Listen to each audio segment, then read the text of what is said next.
All India Muslim personal board की working committee की meeting हुई थी।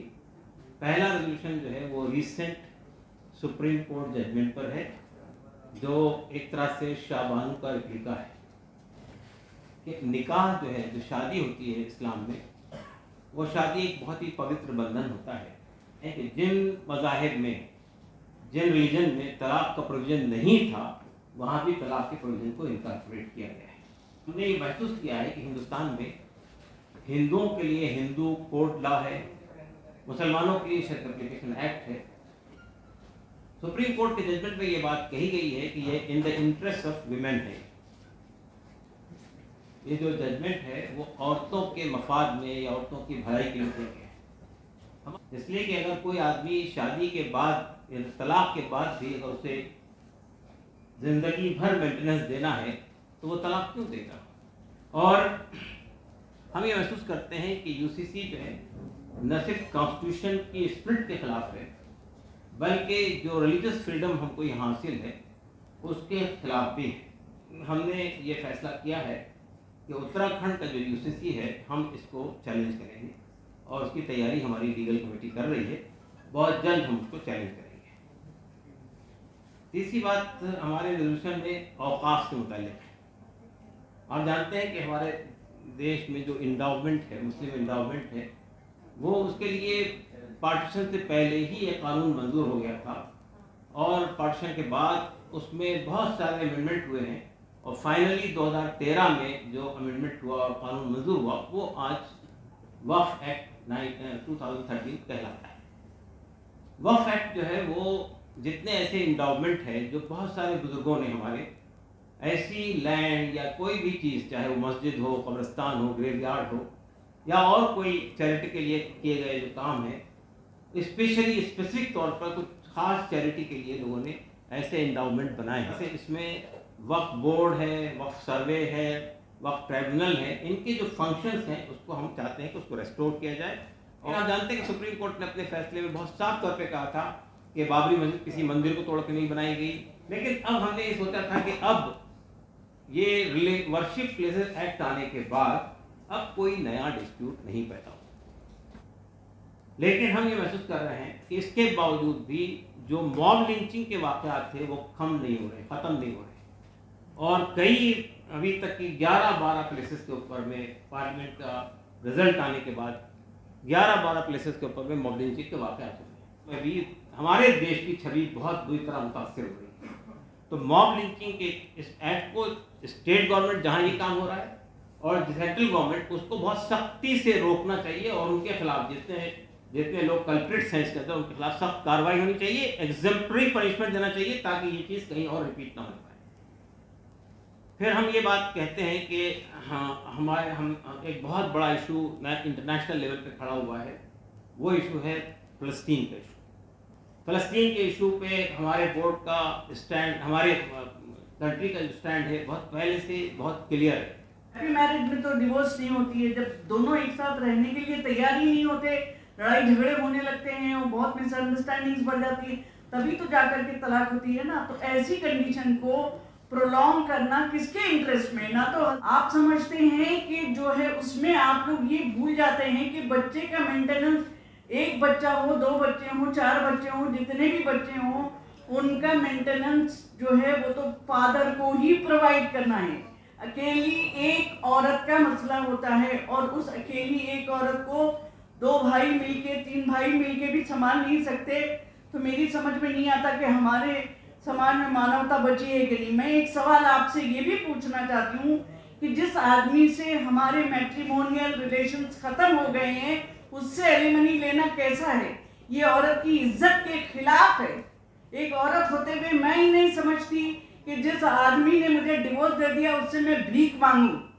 कि भाई आप एडजस्टेंट तरीके से और कहीं अपना करवा लीजिए मसला। तो दारुल क़ज़ा जो है वो बहुत ही कम वक्त में शरीयत के मुताबिक फैसला देने की एक बॉडी है और हमारे यहाँ से अभी तक हज़ारों फैसले हुए हैं। जिस my far right sister Atiya Siddiqa, he is member of working committee all India Muslim Personnel Board.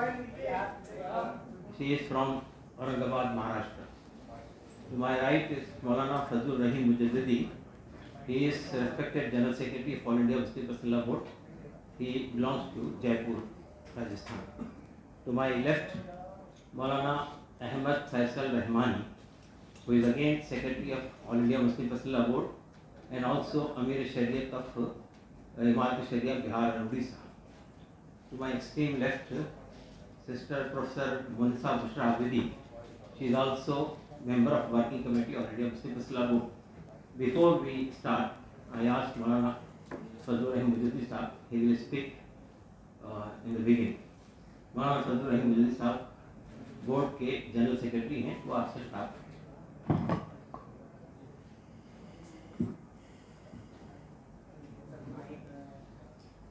जी जनाब, आज all India Muslim personal law board की वर्किंग कमेटी की मीटिंग हुई और बहुत सारे इश्यूज़ पर, पर्सनल लॉ के इश्यूज़ पर और दीगर हमारे मुल्की इश्यूज़ पर भी काफ़ी तफसील से और डिटेल में डिस्कशन हुआ। और हमारे स्पोक्स पर्सन डॉक्टर कासिम रसूल इलियास साहब, जो all India Muslim personal law board के स्पोक्स पर्सन हैं, वो आपको जो भी हमारा डिस्कशन हुआ उसके बाद में जो कुछ भी हम लोगों ने सजेशन आए, उसके बाद में जो कुछ भी रेजोल्यूशन पास हुए उसके बारे में डिटेल में आपको बताएंगे डॉक्टर कासिम रसूल इलियास साहब। जैसा कि अभी आप मौलाना से आपने सुना, आज all India Muslim personal law board की वर्किंग कमेटी की मीटिंग हुई थी। वर्किंग कमेटी में हमारे 51 मेंबरान हैं, जिसमें से 5 लेडीज़ हैं। वर्किंग कमेटी मीटिंग ये रूटीन वर्किंग कमेटी मीटिंग थी, लेकिन इसमें कई ऐसे मुद्दे जो इस वक्त सामने आए हैं वो उसमें उठे हैं, और इसी वजह से हमने आज आपको कष्ट दिया है कि आप यहाँ आए और हमारी बात सुनें। आज की इस मीटिंग में हमने तकरीबन 8 रेजोल्यूशन मंजूर किए हैं। पहला रेजोल्यूशन जो है वो रिसेंट सुप्रीम कोर्ट जजमेंट पर है, जो एक तरह से शाहबानू का रिप्लिका है। इसके सिलसिले में बोर्ड ने पहली बात तो ये कही कि ये फैसला जो है सुप्रीम कोर्ट का इस्लामी कानून यानी कानून शरीयत, जो कि हिंदुस्तान में शरीयत एप्लीकेशन एक्ट के नाम से जाना जाता है, जो शरिया के कानून पर बेस्ड है, ये उससे कन्फ्लिक्ट करता है, उससे मुताबिक। जाहिर है कि हम ये बात इससे पहले भी कहते रहे हैं कि मुसलमान जो है वो शरीयत का पाबंद है और वो कोई ऐसी बात नहीं कर सकता है जो शरीयत से कन्फ्लिक्ट करती है। इस रेजोल्यूशन में ये बात कही गई है कि निकाह जो है, जो शादी होती है इस्लाम में, वो शादी एक बहुत ही पवित्र बंधन होता है। और हमारे नबी हज़रत मोहम्मद मुस्तफ़ा सल्लल्लाहु अलैहि वसल्लम ने बात कही है कि हलाल चीज़ों में, जो परमिसिबल चीज़ें हैं, उसमें सबसे ज़्यादा नापसंद चीज़ अल्लाह ताला को जो है वो तलाक है। और इस्लाम ये कोशिश करता है कि रिश्ता बाकी रहे। बहुत सारी बातें कुरान मजीद में रिश्ते को बाकी रखने के ताल्लुक से कही गई है, लेकिन जब ज़िंदगी अजीरन हो जाए, जब शादी कंटिन्यू ना करने पड़े, तो फिर उसके लिए बहुत ही एक रेस्पेक्टेबल तरीके से जुदाई करने का एक रास्ता दिखाया गया तलाक के जरिए से। आमतौर पे तलाक तो लोग समझते हैं कि बहुत ही क्रूएल अप्रोच है तलाक जो है, लेकिन आमतौर पे आप उन रिश्तों में जाकर देखेंगे जो बहुत ज़्यादा गाड़ी चलती नहीं है, तो तलाक जो है वो एक ऑनरेबल वे ऑफ सेपरेशन है। और यही वजह है कि हम देखते हैं कि जिन मज़ाहिब में, जिन रीजन में तलाक का प्रोविज़न नहीं था, वहाँ भी तलाक के प्रोविज़न को इनकॉर्पोरेट किया गया है। लेकिन ये हमने ये महसूस किया है कि हिंदुस्तान में हिंदुओं के लिए हिंदू कोड लॉ है, मुसलमानों के लिए शरीयत एप्लीकेशन एक्ट है, और फिर आर्टिकल 25 में कॉन्स्टिट्यूशन में हमको ये आज़ादी दी गई है कि हम अपने मजहब के मुताबिक ज़िंदगी गुजारें, ये हमारा फंडामेंटल राइट है।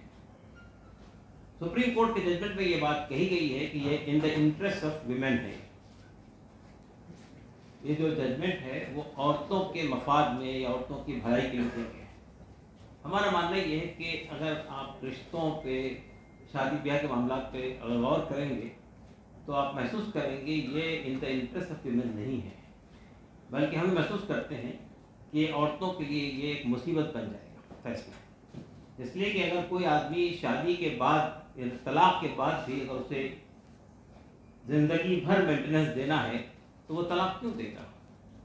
और फिर रिश्ते में जो तलखी पैदा हो गई है, जो बदमज़गी पैदा हो गई है, वो कंटिन्यू करेगी, तो उसका सफ़र कौन होगा? आप इसमें गौर कीजिए। तो एक बात तो यह है, हमने ये बात कही है कि मुस्लिम पर्सनल बोर्ड की वर्किंग कमेटी ने प्रेसिडेंट ऑफ बोर्ड को ये अथॉरिटी दी है कि वो लीगल कमेटी से कंसल्ट करके इस कानून को, इस फैसले को कैसे रोल बैक किया जा सकता है, इस पर काम करें। दूसरा रेजोल्यूशन जो है वो यूसीसी के बारे में है। आप जानते हैं कि हमारा जो देश है वो multi religious, multi cultural country है। डाइवर्सिटी जो है यहाँ की विशेषता है, और हम ये महसूस करते हैं कि यानी यूनिटी इन डाइवर्सिटी की बात हम आम तौर पे कहते हैं, तो हमने इसको इनकरेज किया है। चाहे आप लैंग्वेज की डाइवर्सिटी लो, कल्चर की डाइवर्सिटी लो, रिलीजन की डाइवर्सिटी ले, ये हमारे देश की विशेषता है और इसको हमारे कॉन्स्टिट्यूशन ने प्रिजर्व किया है। यूसीसी इस डाइवर्सिटी को ख़त्म करने की कोशिश है, और हम ये महसूस करते हैं कि यूसीसी जो है न सिर्फ कॉन्स्टिट्यूशन की स्पिरिट के खिलाफ है, बल्कि जो रिलीजियस फ्रीडम हमको यहाँ हासिल है उसके खिलाफ भी है। तो हमने ये बात कही गई है कि यूसीसी के सिलसिले में अगर सेंट्रल गवर्नमेंट या स्टेट गवर्नमेंट भी कोई बात तय करती है तो उन्हें इससे रेफरेंस करना चाहिए, इससे अपने आप को परहेज करना चाहिए। और अभी जो उत्तराखंड का यूसीसी मंजूर हुआ है उसको भी अगर आप देखेंगे, गौर से पढ़ेंगे, तो आप देखेंगे कि बहुत सारी ऐसी चीज़ें उसमें हैं जो आम आदमी को परेशान करती हैं, क्योंकि हम उसको सिर्फ यूसीसी का नाम देखते हैं, यूनिफॉर्म सिविल कोड, और समझते हैं कि साहब इसके अंदर बहुत लिबरल अप्रोच इख्तियार किया गया होगा और बहुत फ़ायदे दिए गए होंगे। ऐसा नहीं, बल्कि उसमें बिल्कुल आम तौर पर इस तरह की जो कोशिशें की जाती है वो मज़हब के ख़िलाफ़ होती है, और उसमें ऐसे प्रोविज़न डाले जाते हैं जो मज़हब से कन्फ्लिक्ट करते हैं। तो हमने ये फैसला किया है कि उत्तराखंड का जो यूसीसी है हम इसको चैलेंज करेंगे, और उसकी तैयारी हमारी लीगल कमेटी कर रही है। बहुत जल्द हम उसको चैलेंज करेंगे। तीसरी बात हमारे रेजोल्यूशन में औकाफ के मुतालिक है। आप जानते हैं कि हमारे देश में जो इंडाउमेंट है, मुस्लिम इंडाउमेंट है, वो उसके लिए पार्टीशन से पहले ही एक कानून मंजूर हो गया था, और पार्टीशन के बाद उसमें बहुत सारे अमेंडमेंट हुए हैं, और फाइनली 2013 में जो अमेंडमेंट हुआ और कानून मंजूर हुआ वो आज वक्फ एक्ट 2013 कहलाता है। वक्फ एक्ट जो है वो जितने ऐसे इंडाउमेंट है जो बहुत सारे बुजुर्गों ने हमारे ऐसी लैंड या कोई भी चीज़, चाहे वो मस्जिद हो, कब्रिस्तान हो, ग्रेवयार्ड हो, या और कोई चैरिटी के लिए किए गए जो काम है, स्पेशली स्पेसिफिक तौर पर कुछ खास चैरिटी के लिए लोगों ने ऐसे इंडाउमेंट बनाए हैं। ऐसे इंडाउमेंट को प्रोटेक्शन हासिल है वक्फ एक्ट से। तो हम ये महसूस करते हैं कि लेकिन इसके बावजूद भी कि वक्फ एक्ट ने बहुत क्लियरली कह दिया है कि once a Waqf always a वक्फ। वक्फ की का जो नेचर है उसको आप तब्दील नहीं कर सकते। जिस पर्पस के लिए बनाया गया उसी पर्पस पे उसकी आमदनी को खर्च होना चाहिए। लेकिन हमने महसूस किया कि हमारे देश में बहुत सारी वक्फ प्रॉपर्टीज़ पे इंक्रोचमेंट हुआ है। बहुत सारी जगह पे गवर्नमेंट ने इंक्रोच किया है और बहुत सारी जगह पे प्राइवेटली लोगों ने इंक्रोच किया है। तो हमारा कहना ये कि जहाँ पर गवर्नमेंट के बड़े बड़े ऑफिसेस मौजूद हैं, ऐसी जगहों पर जो इस वक्त में जो रेट चल रहा है, मार्केट रेट, उसके हिसाब से उसका किराया या उसकी जो है पेमेंट होना चाहिए, ताकि जिस पर्पस के लिए वो वक्त बनाया गया था उसका बेनिफिट उन लोगों को मिले जिनके लिए वो बनाया गया है। इसी तरह हम ये कहते हैं कि वक्फ एक्ट में अगर कोई तरमीम लाने की या ख़त्म करने की, कोई अमेंडमेंट लाने की कोशिश की जाएगी वक्फ की स्पिरिट को ख़त्म करने के लिए, तो it will not be proper, और ये जो है ये हम एक्सेप्ट नहीं करते हैं। और इसी तरह से इसमें वक्फ बोर्ड है, वक्फ सर्वे है, वक्फ ट्राइब्यूनल है, इनके जो फंक्शंस हैं उसको हम चाहते हैं कि उसको रेस्टोर किया जाए और उसमें कोई तब्दीली करने की कोशिश नहीं की जाती। कोई भी वक्फ एक्ट को ख़त्म करने की कोई कोशिश होगी तो it will be highly deplorable. इसके साथ साथ हमने जो वक्फ के मुतवली हजरात है, जो वक्फ के कस्टोडियन है या जो लोग वक्फ के मैनेजमेंट को देखते हैं, उनसे भी ये बात कही है कि वो वक्फ की जायदादों पे नाजायज़ तरीके से बेनिफिट हासिल न करें। जिस काम के लिए वक्फ बनाया गया उसका बेनिफिट उन्हीं लोगों को मिलना चाहिए।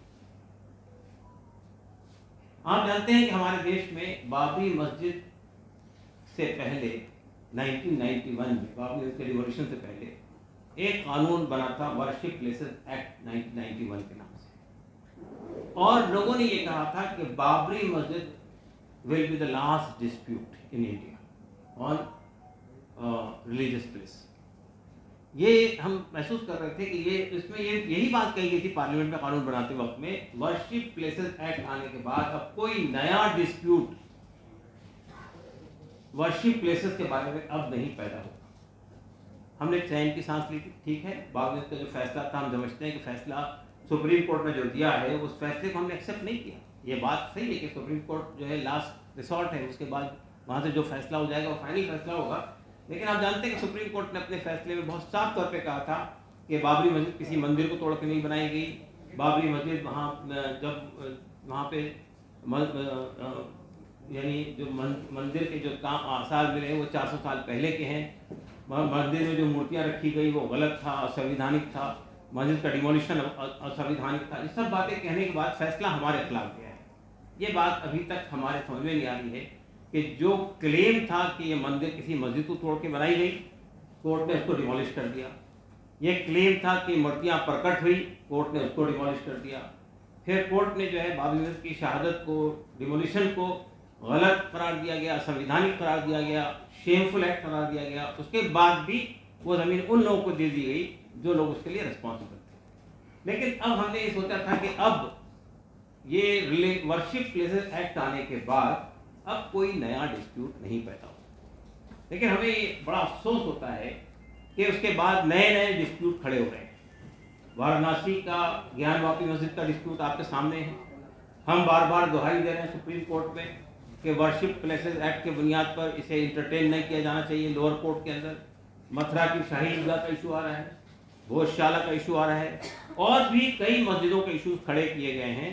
तो हम सुप्रीम कोर्ट से अपील कर रहे हैं बार बार कि वर्शिप, और आपको ये बात भी हम बता देना चाहते हैं कि बाबरी मस्जिद का जो फैसला दिया था सुप्रीम कोर्ट में, उसमें भी वर्शिप प्लेसेस एक्ट का तस्करा किया था और ये कहा था कि वर्शिप प्लेसेस एक्ट की मौजूदगी के बाद में अब हम समझते हैं कि कोई नया डिस्प्यूट इस मुल्क में पैदा नहीं होगा। लेकिन वही सुप्रीम कोर्ट हमारी अपीलों को दरकिनार कर रहा है। हम सुप्रीम कोर्ट से गुजारिश करते हैं, आपके माध्यम से अपील करते हैं कि supreme court worship places act को लेटर स्पीड में नाफिज करें। यही काम सुप्रीम कोर्ट की जिम्मेदारी बनती है कि अगर कोई डिस्प्यूट पैदा हो रहा है तो उसको रिजॉल्व करें। इसी तरह हम ये देखते हैं कि यहाँ दिल्ली के अंदर जो लिटल जोन है उसमें पहले सुनहरी मस्जिद को ट्रैफिक का बहाना बनाकर तोड़ने की कोशिश की गई, कोर्ट ने इंटरवीन किया, वो उस पर स्टे आ गया। इसी तरह 6 और मस्जिदें हैं। तो ये चीज़ें लगातार होती जा रही हैं। हालांकि वो हेरिटेज बिल्डिंग्स में आती है वो जगह, तो हेरिटेज बिल्डिंग को भी डिस्टर्ब करना जो है वो हमारी जो तारीखी विरासत है उसको तोड़ने की कोशिश है। एक और बात हम ये कहना चाहते हैं, ये आज हमारे रेजोल्यूशन में बात कही गई है कि ये जो नया हमारा पार्लियामेंट का इलेक्शन हुआ 2024 का, उससे ये मैसेज तो बहुत क्लियर है कि हमारे मतदाताओं ने ये जो नफरत और घृणा की फिजा पैदा की जा रही थी मुल्क में, उसके खिलाफ वोट दिया है, उसको पसंद नहीं किया है। और यही वजह है कि आज बीजेपी जो है वो माइनॉरिटी में आकर उसको फिर एनडीए के साथ मिलकर हुकूमत बनानी पड़ी। लेकिन हम ये महसूस कर रहे हैं कि इसके बावजूद भी जो मॉब लिंचिंग के वाक़यात थे वो कम नहीं हो रहे, ख़त्म नहीं हो रहे।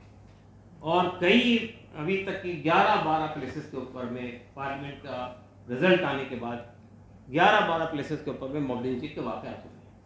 मॉब लिंचिंग जो है एक ऐसा बारबरिक एक्ट है जो रूल ऑफ लॉ को ख़त्म कर देता है।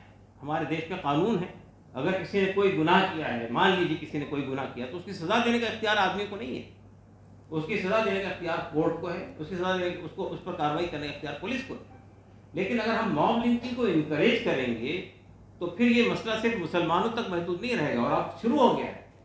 जितने कमज़ोर लोग हैं, जितने सप्रेस क्लासेस के लोग हैं, उन सब के खिलाफ इस तरह की कार्रवाई होगी। बहाने कुछ भी हो सकते हैं। हम समझते हैं कि मॉब लिंचिंग जो है उससे न सिर्फ ये कि रूल ऑफ लॉ खत्म हो रहा है, कानून की हुक्मरानी खत्म हो रही है, बल्कि दुनिया के देशों में भी हमारे देश की छवि बहुत बुरी तरह मुतासर हो रही है। तो मॉब लिंचिंग के इस एक्ट को स्टेट गवर्नमेंट जहाँ ये काम हो रहा है और सेंट्रल गवर्नमेंट उसको बहुत सख्ती से रोकना चाहिए और उनके खिलाफ जितने लोग कल्प्रिट्स हैं इसके अंदर उनके खिलाफ सख्त कार्रवाई होनी चाहिए, एग्जेम्पलरी पनिशमेंट देना चाहिए ताकि ये चीज़ कहीं और रिपीट ना हो पाए। फिर हम ये बात कहते हैं कि हाँ हम एक बहुत बड़ा इशू इंटरनेशनल लेवल पे खड़ा हुआ है, वो इशू है फ़लस्तीन का इशू। फ़लस्तीन के इशू पे हमारे बोर्ड का स्टैंड, हमारे कंट्री का जो स्टैंड है बहुत पहले से बहुत क्लियर है। गांधी जी पहले आदमी थे जिन्होंने ये कहा था जिस तरह बरतानिया ब्रिटिशर्स के लिए है उसी तरह फ़लस्तीनियों के लिए है। और उस वक्त से भी आप जानते हैं 92 तक के हमने इसराइल को अपना दूतावास कायम नहीं करने दिया था यहाँ, लेकिन दूतावास कायम हुआ, पहले डिप्लोमेटिक रिलेशंस बने, अब हमारे स्ट्रेटजिक रिलेशंस हो गए इसराइल के साथ। लेकिन अभी भी हमारे देश का पॉइंट, हमारे देश का जो वो है इस पर स्टैंड है वो यही है कि हम टू नेशन थ्योरी को सपोर्ट करते हैं। हम फ़लस्तीन के भी एक इंडिपेंडेंट नेशन चाहते हैं और इसराइल को भी हम अब मंजूर करते हैं। हालांकि हम जानते हैं कि इसराइल ऑक्युपेंट है, इसराइल ने नाजायज़ तरीके से कब्जा किया है, इसराइल ने वहाँ से लोगों को धकेला है और जो लोग असल ऑक्युपेंट थे, जो असल वहाँ के रहने वाले थे, उनको धकेलते धकेलते वेस्ट बैंक और गाज़ा के अंदर महदूद कर दिया, जो छोटे लैंड थे। अब वहाँ भी पिछले 7 अक्टूबर से जो बम्बार्डमेंट हो रहा है, आप जानते हैं हज़ारों लोग, हज़ारों बच्चे, छोटे छोटे बच्चे, न्यू बॉर्न बच्चों को शहीद हो रहे हैं, घर तोड़ दिए गए हैं, बिल्डिंग खत्म हो गई है, ज़मीन पे पड़े हुए हैं, वहाँ भी उनको एड नहीं पहुँचने दी जा रही है, वहाँ भी वो दाने दाने के मोहताज हो गए हैं। और अफसोस की बात यह है कि दुनिया के बड़े देश अमेरिका, बरतानिया और भी यूरोपियन कंट्रीज जो है इस जुर्म में, इस घिनौने जुर्म के अंदर उनके साझी बने हुए, उनका साथ दे।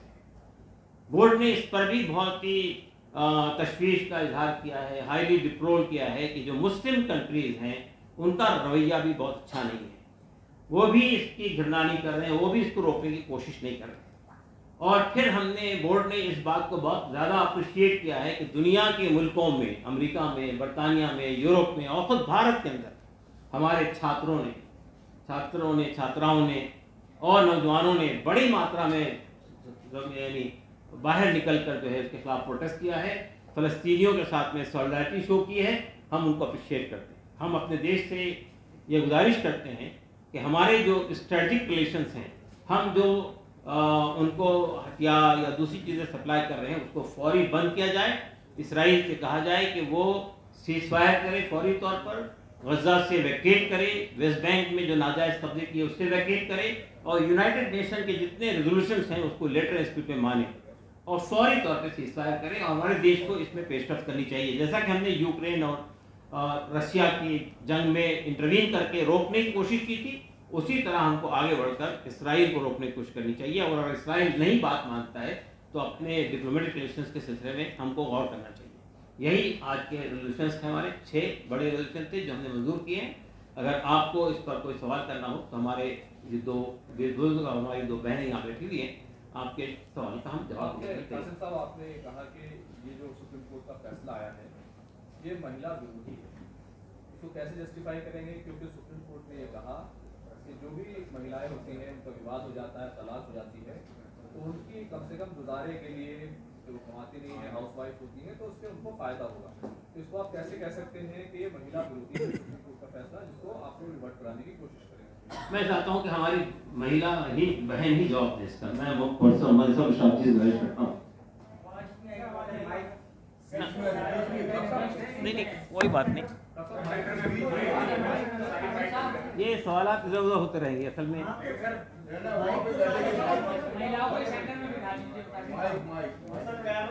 आवाज आएगी आपको, आप चिंता मत कीजिए।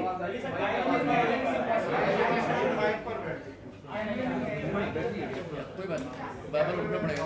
आप बोलिए। आइए इधर आइए थोड़ा सा। देखिए, ये बात तो स्पष्ट कर दी शुरू में ही डॉक्टर कासिम रसूल इलियास साहब ने, और आप लोगों को वो पॉइंट नोट करना चाहिए था जब उन्होंने कहा कि ये एंटी वुमन है, इसलिए कि अगर जो हस्बैंड को मालूम हो जाएगा कि वो डिवोर्स के बाद भी उसको मेंटेनेंस प्रोवाइड करना है तो वो डिवोर्स देगा ही नहीं।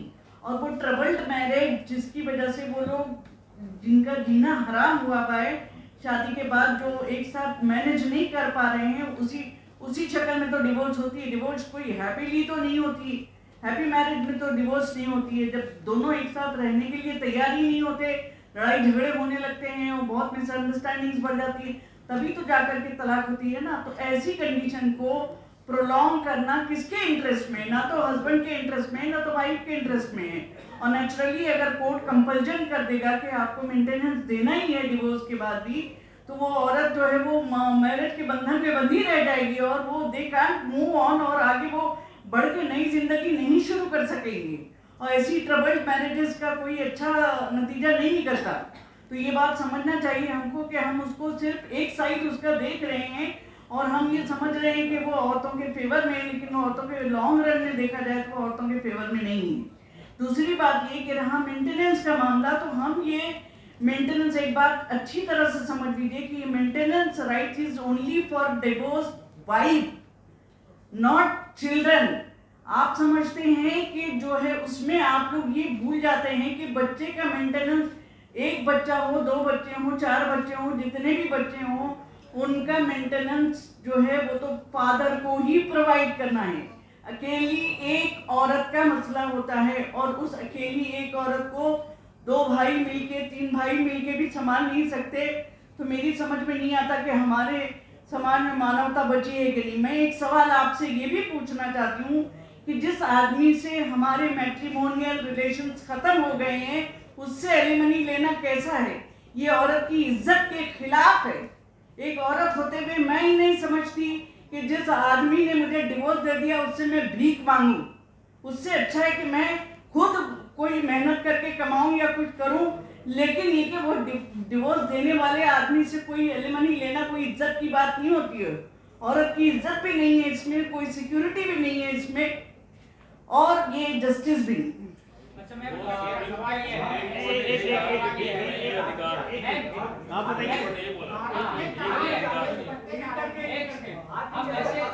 हम ऐसे देश में रहते हैं हम जहाँ अपना संविधान है या शरिया तो लागू नहीं है, तो वहाँ पर अगर कुछ महिलाएं वोट जाती है और जाती रही है, हम 86 के बाद से देखते हैं, तो क्या उनको नहीं जाना चाहिए? इसमें आपको क्या मतलब गलत नजर आता है? नहीं, मैंने आपको एक्सप्लेन किया कि इसमें औरत के इंटरेस्ट में तो नहीं है ये चीज़, और ये तो इज्जत ही नहीं है औरत की कि वो डिवोर्स दिए हुए हस्बैंड से जो है वो मांगे, एलिमनी मांगे, वो तो गलत ही है। इससे तो भीख मांगना भी अच्छा लगता है मुझे। आप क्या समझते हैं कि एक आदमी आपको लाइफ से निकाल चुका है, फेंक चुका है, आपकी ज़िंदगी खराब कर चुका है, आप उससे पैसे ले रहे हो? दूसरी बात ये कि आप 1986 के बाद आप कह रहे हैं कि छाबानू केस के बाद जो एक्ट बना था उसके बाद भी औरतें अगर जा रही हैं तो हम जाने से रोक नहीं पा रहे हैं, तो इसमें कोई औरतों का भला नहीं हो रहा। देखिए, मैं फैमिली कोर्ट के लॉयर से कितनी जगह मैंने यानी प्रैक्टिसिंग लॉयर्स के साथ रह करके उनके साथ कोर्ट में जाकर के हियरिंग्स सुनी है। आपको हैरत होगी, आपको ये जान के आश्चर्य होगा, सरप्राइज होगा कि औरत शादी भी कर लेती है, फिर भी पिछले हस्बैंड से वो मेंटेनेंस लेती रहती है और दूसरे आदमी से भी वो मेंटेनेंस लेती रहती है जिसके साथ वो जिंदगी गुजारती है। हम समझते हैं कि औरत बेचारी मजबूर है, मजलूम है, लेकिन ऐसा नहीं है। That is only one side of the story. Family court में जाकर के आप एक्चुअल पोजीशन देखिए तो कहीं पर औरतें भी गलत होती हैं। हमेशा ये नहीं समझना चाहिए कि गलती सिर्फ मर्द की होती है और डिवोर्स दे करके उसने बहुत बड़ा जुल्म किया है। हो सकता है कि उसमें गलती 90% औरत की भी रही हो। मैं ये नहीं कहती कि औरत की होती है, आप एटलीस्ट इतना तो एक्सेप्ट कर लीजिए कि 50-50% दोनों रिस्पॉन्सिबल होते हैं। इधर देखिए मैडम, संविधान रिस्पॉन्सिबल है क्योंकि तलाक भारत में बढ़ते जा रहे हैं और हर कम्युनिटी में मोस्टली हम देख रहे हैं, तो उसमें क्या लगता है कोर्ट का जो रवैया है कि कोर्ट काफी डिले कर देता है, प्रोसीडिंग 10 साल 20 साल चल जाती है और एंड ऑफ द डे में वो दोनों पति पत्नी अलग रहते हैं। तो उसमें आपका सवाल सुन लिया मैंने। देखिए, असल में ये जो बात आप कहते हैं ये बात डाटा से भी सपोर्ट होनी चाहिए। ये जो बात आम तौर पे समाज में फैली हुई है कि मुसलमानों में डाइवर्स बहुत होता है, नहीं, एक मिनट, और मुसलमानों के यहाँ 3 तलाक हो जाती है, आप डाटा देंगे? ये नहीं कह रहे, कह रहे हैं कि 15 साल 20 साल कोर्ट में देर हो रही है, उसकी वजह से तलाक ज़्यादा हो रहा है, ये पूछ रहे हैं। नहीं, ये बात तो सही है कि जो डिले होता है वो कोर्ट के अंदर, वो एक रीज़न है इसका कि भी लोग समझते हैं कि नहीं हो रहा है। लेकिन देखिए, असल में हमारे पास एक प्रोविज़न और भी है जो मुस्लिम मसला बोर्ड ने भी कर रखा है और इमारत शरिया ने भी कर रखा है, वो है दारुल क़ज़ा का निज़ाम। आप जानते हैं कि हमारे देश में ADR का कंसेप्ट पाया जाता है कि भाई आप एडजस्टेंट तरीके से और कहीं अपना करवा लीजिए मसला हल, तो दारुल क़ज़ा जो है वो बहुत ही कम वक्त में शरीयत के मुताबिक फैसला देने की एक बॉडी है। और हमारे यहाँ से अभी तक हज़ारों फैसले हुए हैं जिसमें दोनों फरीक, ऐसा नहीं हुआ कि एक ने इसको माना और एक ने नहीं माना, दोनों फरीक, दोनों लोगों ने उस फैसलों को मान लिया, तस्लीम कर दिया और ज़िंदगी गुजार दी। तो हम समझते हैं कि हमारे यहाँ जो बर्डन है कोर्ट के ऊपर में, उसको भी अगर हमको कम करना है तो उन्हें दारुल क़ज़ा तक आना चाहिए। आपने कहा फिलिस्तीन वाले मैटर में आपने 2 स्टेट सॉल्यूशन को मान लिया है। इससे पहले कुछ आर्गुमेंट्स दिए जा रहे थे और सरकार ने वही साफ नहीं बनाया था कि अगर हम किसी को मानते हैं कि वो जालिम और वो हमारे घर में घुस आया। नहीं, देखिए, मैंने हरगिज़ भी ये नहीं कहा कि हमने मान लिया है, मैंने कहा हमारे देश ने मान लिया है। हमने कहा कि हमारे देश का ये पॉइंट ऑफ व्यू है कि हम 2 स्टेट सॉल्यूशन को मानते हैं। हमारा मानना तो ये है कि वो पूरा इसराइल जो है ऑक्युपायर है, वो पूरी ज़मीन पे उसने नाजायज़ कब्जा किया। आप जानते हैं, आपके पास पूरी हिस्ट्री है, 19 बालफोर्ड अकॉर्ड को देखिए, 1948 को देखिए, सब चीज़ें आप सामने हैं। हम नहीं मानते इस बात को। मसला ये कि जब देश ने एक मौके से इख्तियार किया है तो हम उस देश को याद दिलाना चाहते हैं कि अपने उस पॉइंट ऑफ व्यू के मुताबिक वो आगे की रणनीति तय करे। क्वेश्चन कर रहा था कि अदालतों का जो रवैया है यहाँ पर, वहाँ जो है दूसरे समाज का जो तो कस्टम को भी जो है तो वैलिडेशन मिलता है, यहाँ पर आपका जो है तो रूल भी है, तो उसके खिलाफ फैसला किया जाता है। और ये जो है सिलसिला जो है आज़ादी के बाद से चला आ रहा है, कोई नई बात नहीं है। तो उसके लिए जो वोटर जो है वो हमारे माशरे से आता है, तो आप माशरे की तरफ क्यों नहीं तवज्जो देते? रिफॉर्म के लिए बाकायदा all India Muslim personal law board में लेडीज की भी और जेंट्स की भी कमेटी फुल बनी हुई है सोसाइटी के रिफॉर्म के लिए, जिसका नाम इस्लाही माशरा कमेटी है। उसके लिए हम लोग अभी से काम नहीं कर रहे, बल्कि शाहबानो केस से भी बहुत पहले से 1972 में जब बोर्ड बना था तब से लेकर अब तक हम कंटिन्यूअस काम कर रहे हैं। लेकिन वो कोशिशें तो हो रही हैं, लेकिन इसके बावजूद हमारे समाज में जो वेस्टर्नाइजेशन हो रहा है उसके रीजन को लेकर के डिवोर्स की वो फिगर जो है बढ़ रही है। लेकिन ये सही नहीं कि मुस्लिम समाज में ये ज्यादा है, जैसे कि अभी डॉक्टर इलियास ने कहा। ठीक, एक मिनट जी, कौन? हाँ बोलिए ना। सर, मुख्यमंत्री योगी आदित्यनाथ ने आज एक बयान दिया है जिसमें वो लखनऊ में एक सभा को संबोधित कर रहे थे, जिसमें उन्होंने कहा है, उनके कोटेशन को मैं कोट कर रही हूँ कि याद करिए प्रदेश में मुहर्रम होता था तो सड़कें खाली हो जाती थी, ताजिए जब निकलते थे तो किसी को पेड़ काटे जाते थे और वायस भी काटी जाती थी, और आज ये सब हो रहा है किसी को पता तक नहीं चलता। इस पर आपकी प्रतिक्रिया क्या होगी? देखिए, असल में पहली बात तो ये कि मुस्लिम पर्सनल लॉ बोर्ड का जो पेरिफेरी है, मतलब उसमें ये चीज़ नहीं आती, लेकिन फिर भी मैं बताना चाहता हूँ आपसे कि ये जो बात हमारे योगी साहब कहते हैं, बीजेपी के आने से पहले भी तो वहाँ पे दूसरी हुकूमतें मौजूद थी ना। उस वक्त कहीं ऐसा कोई लॉ एंड ऑर्डर का मसला पैदा हुआ क्या? कभी कांवड़ियाँ की यात्रा निकलती हैं, मुहर्रम पे जुलूस निकलते हैं, नमाजें पढ़ी जाती हैं, कभी कोई कंट्रोवर्सी नहीं पैदा हुई हमारे देश के अंदर। और आज की बात नहीं कर रहा हूँ, सदियों से हिंदू मुसलमान साथ रहते हैं, सब एक दूसरे का आदर और सम्मान करते हैं। ये जो सिचुएशन आज पैदा हुई है, किसने पैदा की? आप सब जानते हैं, बोलने की जरूरत नहीं है। जो ये समझते हैं कि समाज को तोड़कर फाड़ कर हम इलेक्शन जीत सकते हैं, वो यही करेंगे। लेकिन जो समझते हैं कि इस देश को आगे चलना है भाईचारे के साथ में, मोहब्बत के साथ में, शांति के साथ में, तो वो इस बात को तस्लीम नहीं करेंगे। देखिए, हमारे देश में धर्म जो है कभी भी डिस्प्यूट का वजह नहीं बनी है, सदियों से हम लोग साथ में रह रहे हैं। लेकिन अब एक धर्म को बुनियाद बनाकर एक खास समुदाय को टारगेट करके समाज में एक अशांति फैलाने की जो कोशिश की जा रही है, ये हम समझते हैं इसका तो अवाम ने वर्डिक्ट दे दिया ना, मैंडेट आ गया उसके खिलाफ में। इसलिए अब उनको तो समझ लेना चाहिए कि मैंडेट उनके खिलाफ है। सबसे ज़्यादा नुकसान तो वहीं हुआ है ना उनको, उत्तर प्रदेश में। साहब यूसीसी की भी आपने मुखालफत की है, आप लोग उसको चैलेंज करने जा रहे हैं, क्या आपत्तियां हैं उत्तराखंड की यूसीसी पर, आप लोग सीधे तौर पर बताना चाहेंगे? देखिए, मैं हमारे मौलाना फैसल रहमानी साहब से कहता हूँ कि वो इस पर आपको ब्रीफ करें।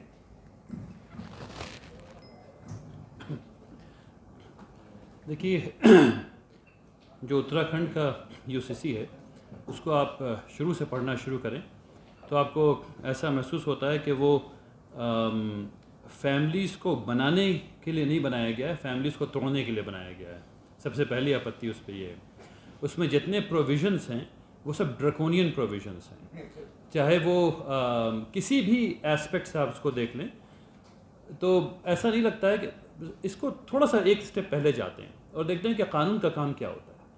कानून का काम पीस क्रिएट करना है, इट्स एसेंस। तो क्या उस कानून से पीस सोसाइटी में क्रिएट हो रहा है? आप उसका पहला पेज पढ़ लें और जो मुझे जवाब देते हैं, सिर्फ पहला पेज, तो आपको उससे पता चल जाएगा कि यह कानून न सिर्फ ये कि उसको मुसलमान अपोज करेंगे, मेरा ख्याल है उसको हर एक इंडिविजुअल को अपोज करना चाहिए, चाहे वो हिंदू हो या मुसलमान हो। कोई एक्सेप्ट तो नहीं कर रहे हैं ना यूसीसी को, उत्तराखंड की यूसीसी? हाँ, कोई नहीं कर रहे हैं। Then there is no point to हल्ला गुल्ला। No, there is a point. There is a point कि वो साइलेंटली बैक डोर से नहीं, फ्रंट डोर से आ रहा है। अब उसके बाद अब उस पर प्रेसिडेंट के सिग्नेचर हो चुके हैं, अब वो इन्फोर्स कर दिया जाएगा और वहाँ की आवाम जो है वो परेशान रहेगी। जैसे आप बोल रहे हैं टारगेटिंग कर रहे हैं इंडिविजुअल टारगेटिंग, जी जी, तो ये चीज नहीं होना चाहिए। उसके लिए मतलब कोई एक्सेप्टेंस नहीं है ना यूसीसी को, वहाँ पे उत्तराखंड यूसीसी को कोई मान नहीं रहा। जब लॉ बन जाएगा तो लोग उससे गवर्न होना शुरू हो जाएंगे। फैसल साहब, उत्तराखंड में जो यूसीसी है उसमें जनजातियों को भी शामिल नहीं किया गया, तो सेंटर में भी जो बात हो रही है उसको लेकर भी ये कहा जाता है, एक तरफ तो एक समान कानून की बात कही जाती है। आप अपने थोड़ा इंट्रोडक्शन देते हैं, लाइट पीछे बहुत ज़्यादा है। शोएब रजा है जी जी। तो जनजातियों को उसमें शामिल नहीं किया गया। इसी तरह से सेंटर में भी जो बात होती है यूसीसी की, उसमें भी ये कहा जाता है। तो क्या जो यक्सा सिविल कोड की बात होती है वो हो पा रहा है क्या? आपको लगता है जब कुछ लोगों को छोड़ दिया जाता है उसमें? नहीं, फिर वो यूनिफॉर्म कहाँ रहा? देखिए, यूनिफॉर्म सिविल कोड 3 हर्फ पर है, यूनिफॉर्म है, सिविल और कोड है। अब इस पर थोड़ी अगर बात होगी तो थोड़ी लंबी बात हो जाएगी। अब सबसे पहली बात है कि यूनिफॉर्मिटी कहाँ रही फिर, अगर आप लोगों को छोड़ना शुरू कर देंगे। अच्छा, मज़ेदार बात यह है कि लोगों ने आदिवासियों को बेवकूफ़ समझ रखा है, लोगों ने जनजातियों में मुख्तलिफ़ जनजातियों को लोगों को बेवकूफ़ समझ रखा है। उन्हें ये पता नहीं कि उन सबको ये पता चल चुका है कि आज हमारी बारी है, कल तुम्हारी बारी है, सबको ये बात पता है। तो वो लोग भी इसकी मुखालफत करेंगे जिस तरह से दूसरे लोग मुखालफत कर रहे हैं। एक मिनट सिर्फ इसमें आप बताऊं, मैं आपको याद दिलाना चाहता हूँ, इसी हॉल में 26 जुलाई को एक प्रोग्राम हुआ था जिसमें सिख समुदाय के लोग, क्रिश्चियन समुदाय के लोग, बुद्धिस्ट समुदाय के लोग, जनजाति समुदाय के लोग, दलित समुदाय के लोग, सब ने यूनिफॉर्मली यूसीसी को रिजेक्ट किया था, यहीं पर बैठ के, और आदिवासी लोग भी थे उस टाइम। दूसरी बात मैं कहना चाहता हूँ आपसे कि ये बात जो हमारे फैसल साहब ने कही है कि यूनिफॉर्मिटी नहीं है, मैं ये कहना चाहता हूँ लॉ के अंदर भी यूनिफॉर्मिटी नहीं है। ये जो बात हमारे प्रधानमंत्री ने बहुत जोर शोर से कही थी, एक देश के लिए एक कानून होना चाहिए, एक कानून कहाँ है? आप सीआरपीसी भी देख लीजिए, आईपीसी भी देख लीजिए, उसमें कितने एग्जम्पशंस दिए गए हैं। खुद हिंदू कोड को उठाकर देख लीजिए, उसमें कई एग्जम्पशंस दिए गए हैं। यूनिफॉर्मिटी कहीं भी नहीं है और यूनिफॉर्मिटी हो नहीं सकती। इतना डाइवर्स कंट्री है, इतनी जातें हैं, इतने कल्चर है, इतने शेड्स ऑफ कल्चर हैं, तो उसमें यूनिफॉर्मिटी नहीं हो सकती। डाइवर्सिटी रहेगी, डाइवर्सिटी को हम अप्रिशिएट करते हैं, उसको प्रिवेल करते हैं। आप जब भी हमारे यहाँ लोगों ने हिंदी, हिंदू, हिंदुस्तान की बात कहनी शुरू की तो उसको किसने अपोज किया? सबसे ज़्यादा अपोजिशन साउथ से आता है। तो जब भी आप कोई चीज़ इन्फोर्स करने की कोशिश करेंगे तो वहाँ यही होगा। हमारे एक और मौजूद साथी आ गए हैं, कमाल फारूकी साहब, जो बोर्ड के वर्किंग कमेटी के मेंबर भी हैं और हमारे डिप्टी स्पोर्ट्स पर्सन भी हैं। अच्छा, ये आप समझ पर्टिकुलर जो है रिलीजियस ग्रुप को छेड़ने के लिए की जाती है, उसके पीछे पॉलिटिकल जो है मोटिवेशन होता है, और आप लोग जो है उसके ट्रैप में आते हैं। देखिए, ये कहना कि हम उसके ट्रैक में आते हैं, ये बात सही नहीं है। ये बात जैसा कि अभी हमारे फैसल साहब ने कही कि एक कानून जब बन जाता है तो फिर उसी कानून को समाज में इन्फोर्स किया जाता है। अगर आप यूसीसी की या किसी कानून की मुखालिफत नहीं करेंगे और बिल्कुल उससे अलग हो जाएंगे तो कानून बनते चले जाएंगे हमारे देश में।